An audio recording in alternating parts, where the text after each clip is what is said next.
Bateh puluhan hektar tanduran lombok nok Nganjuk kaancem gagal panen gara-gara separone tegalan wis kelem banyu. Gara-gara banjir kuwi ndadekno sampe hoyote lombok bosok ambek godhonge layu.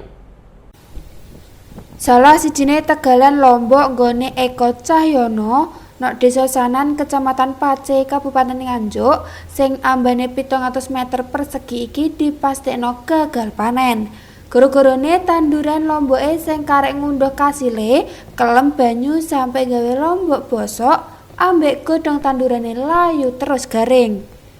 Gara-gara kedadian kuwi DE rugi kurang luwih 15 yuta rupiah.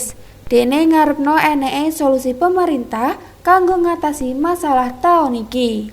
Saiki DE mau iso panen lombok sing ijek sisa.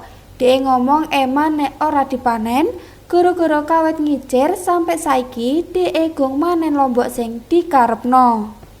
Kaya sing diomongno Eko Cahyono wong tani lombok Desa Sanan, dekne ngetokno dhuwit luwih teko 15 yuta rupiah kanggo 700 meter lahan lomboke.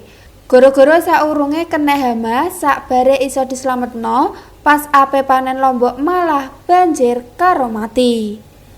Nok desane ambek tangga desane kira-kira 30 hektar tanduran lombok sing keancem gagal panen gara-gara musim udan sing iso nggarai banjir. Ahmad Syarwani, JTV.